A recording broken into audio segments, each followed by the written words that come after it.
Bienvenue à Math Infinité, la chaîne consacrée à l'enseignement des mathématiques à l'université.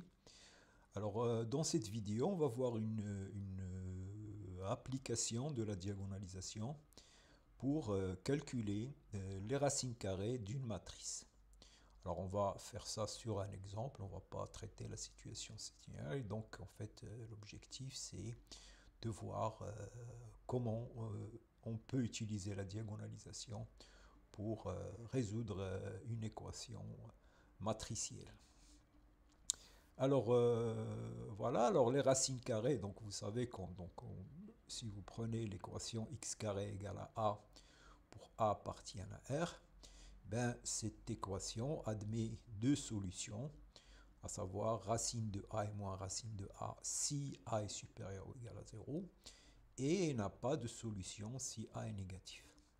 Par contre, cette même équation dans C admet deux solutions, i racine de valeur absolue de a et moins i racine de valeur absolue de a, c'est a est négatif.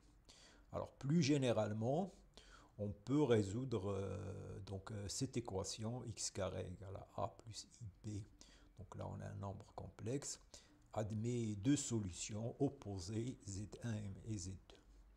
Alors maintenant, on va s'intéresser aux racines carrées d'une matrice carrée.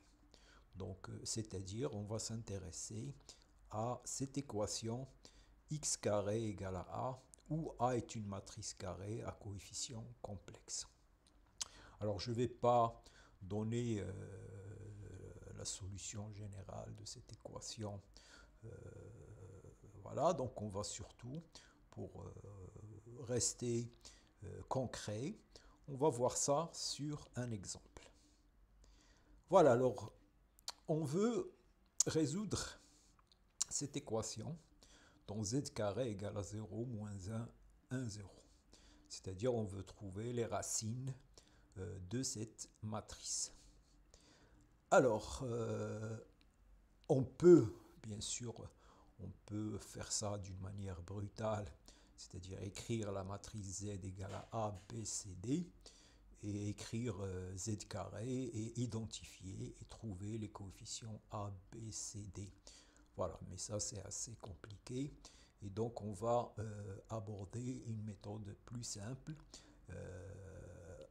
qui consiste à d'abord diagonaliser cette matrice et ensuite faire un changement de paramètres pour se ramener à une équation plus simple et retrouver les solutions. Voilà.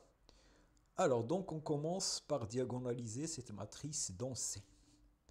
Alors pour cela on calcule le polynôme caractéristique de a moins x, donc ça c'est moins x 1, donc le déterminant c'est x carré plus 1, donc c'est x moins i, x plus i. Donc cette matrice admet deux valeurs propres complexes, i et moins i, simples, et donc il est diagonalisable dans C. Bien sûr, il n'est pas diagonalisable dans R. Alors on va trouver les valeurs propres associées à les vecteurs propres associés à i et moins i, et on va trouver une base de vecteurs propres pour diagonaliser cette matrice dans C. Alors, pour les vecteurs propres associés à la valeur propre i, on va résoudre l'équation AV égale à IV. Alors, soit donc vous pouvez faire ça, donc écrire le système. Alors, on trouve que VI, le vecteur 1 moins i, vérifie bien cette équation. Donc, vous voyez que si vous appliquez cette matrice à VI, vous allez trouver 0 moins 1 fois 1i, donc vous allez trouver i, et si vous appliquez ça, vous allez trouver 1, et donc vous allez trouver i fois v. Donc ça c'est un vecteur propre. Alors, pour la valeur propre moins i, on fait la même chose, on résout l'équation AV égale à moins IV, et on trouve V moins I égale à moins I. Voilà, donc on a diagonalisé cette matrice dans C et on a une base de vecteurs propres. Donc voilà, donc ça c'est une base de vecteurs propres. La matrice de passage, donc on écrit VI et moins VI, donc c'est ça la matrice de passage. Alors on aura besoin de calculer l'inverse de cette matrice. Alors on peut le faire en utilisant la comatrice. Donc 1 sur déterminant transposé de la comatrice. Et ça va me donner que P-1 égale à 1 demi. Alors vous pouvez vérifier que P fois P-1 égale bien l'identité et que ça, voilà. Et donc voilà, alors maintenant la formule de changement de base. Dans la nouvelle base, la matrice va s'écrire, donc A est semblable à cette matrice. Et on a la formule de changement de base, donc P égale à P moins 1 à P.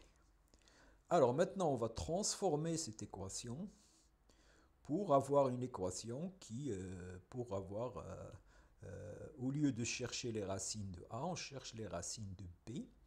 Et comme B est diagonale, les calculs vont être plus simples. Alors pour cela, on fait ce changement de variable. Je prends y égale à p moins 1 zp. Voilà, donc si je fais ça, je vais avoir que z égale à py p moins 1. Donc là, ça va passer ici. Et z carré égale à py carré p moins 1. Donc ça, c'est le fait que si vous faites ça au carré, vous allez avoir py p moins 1 fois py, donc p moins 1 fois p va simplifier, il y aura py carré. Et donc, si vous écrivez z carré égale à a, vous allez avoir ça égal à a, et donc vous allez avoir y carré égale à p moins 1 à p qui est égal à p. Voilà, et c'est ça la grosse astuce dans cet exercice. On a ramené, donc pour trouver les solutions de cette équation, on commence par trouver les solutions de cette équation.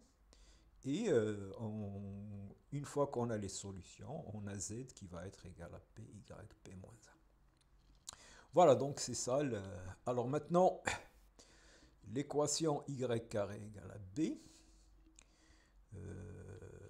Voilà, donc b, c'est la matrice diagonale i moins i.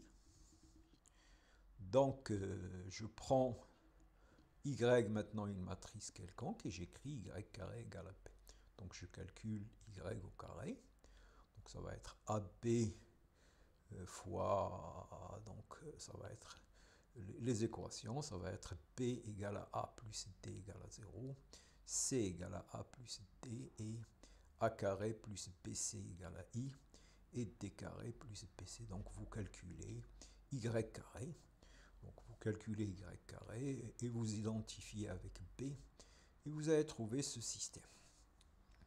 Alors ici on remarque que a plus d ne peut pas être égal à 0, parce que si a plus d égale à 0, j'aurai d égale à moins a. Donc ici, je vais avoir a carré plus bc égale à moins i. Et là, j'ai a carré plus bc égale à i. C'est impossible. Donc, a plus d est différent de 0.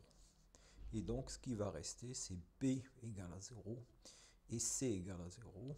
Et donc, a carré égale à i et d carré égale à moins i. Et vous voyez maintenant, puisqu'on a une matrice diagonale, le système est très facile à résoudre. Donc, on a cette relation. Et donc, les solutions sont b égale à c égale à 0 et a au carré égale i. Alors, les racines de i, c'est 1 plus i sur racine de 2. Donc, vous allez trouver a égale à ça. Et d égale à ça avec, ici, ça prend 1 au moins 1. Puisque si a carré égale à i, moins a carré égale à i. Ici, d carré égale à moins i. Donc, il y a deux solutions. Et donc, on a trouvé les solutions de de cette équation. Alors maintenant, les solutions de cette équation, ben, ça consiste à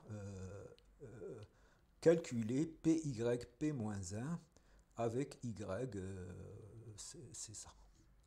Donc alors, vous faites les calculs et vous allez trouver que donc, les racines de A sont les matrices plus ou moins, donc il y en a 4. Donc, vous voyez ici, il y a 4 racines